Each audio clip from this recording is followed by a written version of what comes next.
Let's build a superhero! Alright, so Icon's Superpowered Role-Playing game is sort of a simpler, more streamlined spiritual successor to Mutants and Masterminds 3rd Edition, which is one of the very first games I talked about.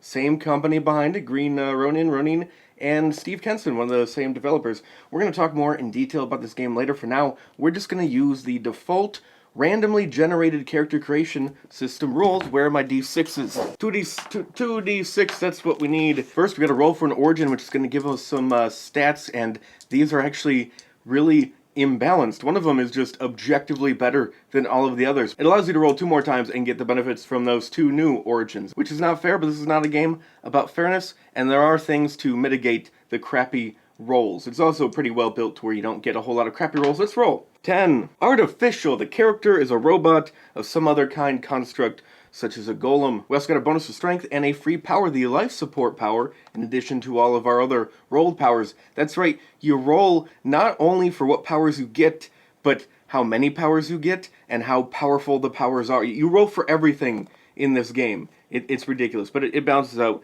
pretty well. Okay, so you'll do.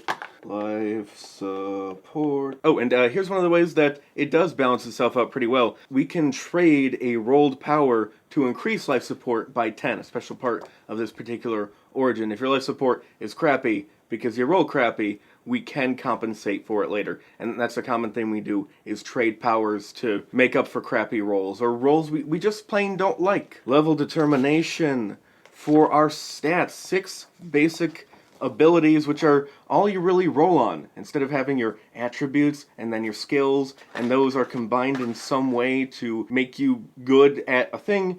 You just roll on your 6 abilities. That's all you ever roll on, or sometimes some powers. You'll roll on a power, depending if it works that way. So we roll our 2d6, and on a chart to see what we get, let's see, 2 and a 6, that's 8, which means level 5. We have a level 5.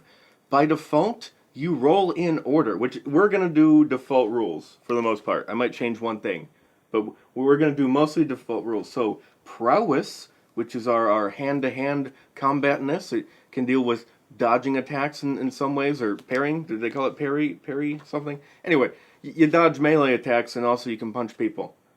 That's mostly it.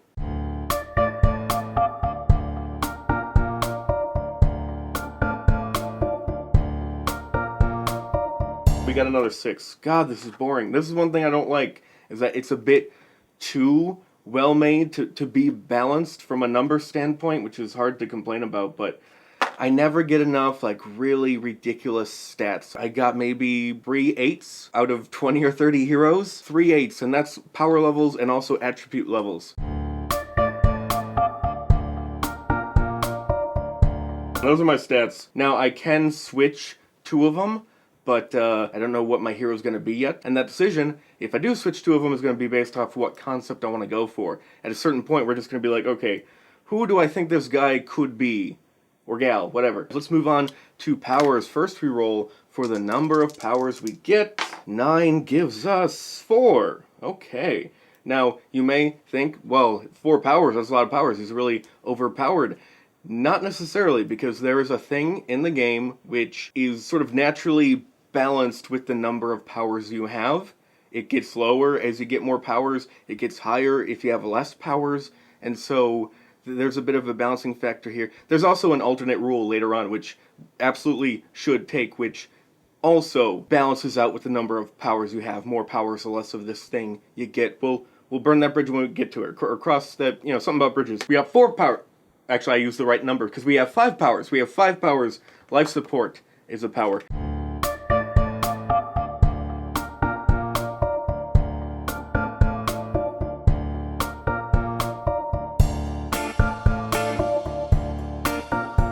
Okay, so right now we got a hero with fairly even stats, mostly 4s and 5s, a 2 that can go into strength, but really, if you look at the example character they made, you can put that 2 into strength sort of whenever you want.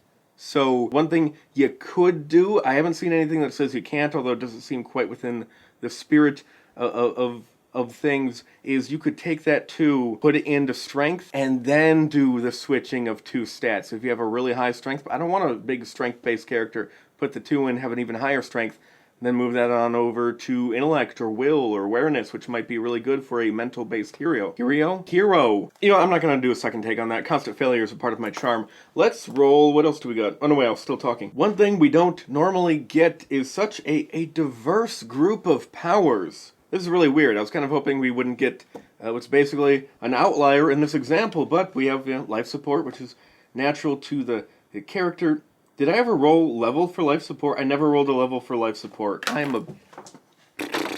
Did I even say what life support does? I don't think I even said what life support does. I guess it kind of goes without saying, but in case you didn't know, it helps protect you against certain environmental effects like atmospheric or things like radiation or pressure, toxins, vacuum, but also it can help get rid of stuff like the need to sleep and other bodily functions that would be annoying. Now 5 covers a lot of stuff, but there aren't a lot of concepts that really fit just some of these things. To me, it's sort of an all or nothing, or a very small amount or all kind of thing. Like, you can have a character who's immune to cold because they're like a fire person or a cold person, depending on how their powers actually work. That kind of makes sense to me. Or you can have someone who's just immune to everything because they're a construct, which I get, this person's supposed to be a construct, aren't they? Sometimes I ignore that.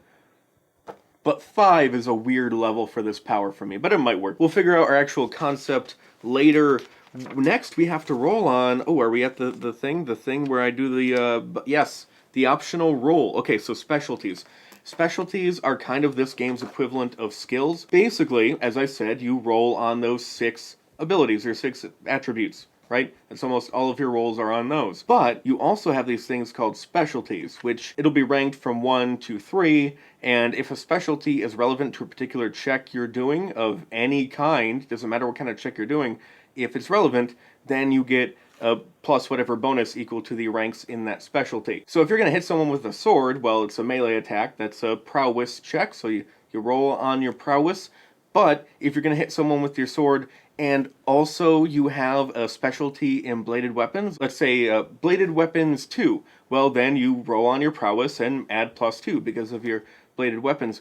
But as I said before, it counts on any check that's relevant. So if you're going to be repairing your sword with an intellect check, and you have that bladed weapon specialty, it's also going to come to play on that. So even if you have a low intellect, you're typically not good at repairing stuff, well, because of your experience with bladed weapons, you might have a bit of an edge repairing that. Which makes sense that you might know how to repair your own gear, but not stuff in general for the most part. Anyway, you're supposed to roll for the number of specialties and what specialties specifically.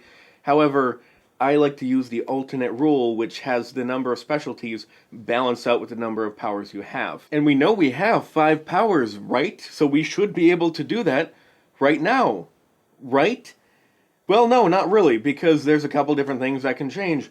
One, we have the ability, because of our origin, to trade in an existing power in order to max out life support, which we might want to do, but also our attributes, those main stats, when they're 6 or lower, they're considered human. I guess 6 would be like Captain America level stat, because it's the absolute topmost of human capability. When one of those becomes a 7 or higher, then it's superhuman. Point is, we don't know how many powers we have, so we can't really work out our specialties. So let's figure out our powers exactly. What kind of hero is this, and what tweaks and changes can we make to better fit that concept? Because not all the powers really fit within one concept. Well, there is a rule. You can take a power and trade it in for a modification of another existing power. Extras, that's what they're called. You can trade in a power for an extra of another existing power. Which means, if I wanted to, I could trade in Danger Sense for a modification to my blast so that it has the ability to hit multiple targets, not just one. But also, one of the extras is called Effect, which allows the power to duplicate the effect of another power. So basically, it can act as another power. And what you could do, if I really wanted to, let's say, if I only had one mental power, right? I only had telepathy, or only had mind control, and I decided I want to make a mind person, I could trade in all of my other powers in for extras of my mind control, not only to make it